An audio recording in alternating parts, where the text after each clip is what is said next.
In front of me is Google Pixel 10 Pro, and today I would like to show you where you can locate all your downloads.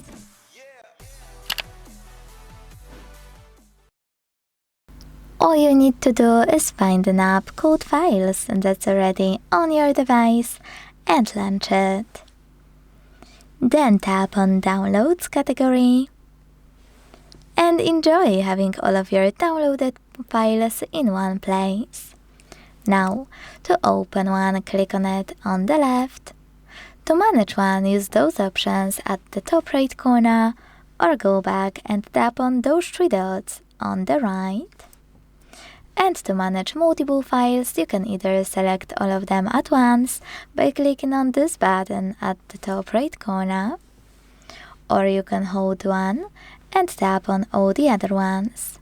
Either way, to manage them, use those options at the top right corner.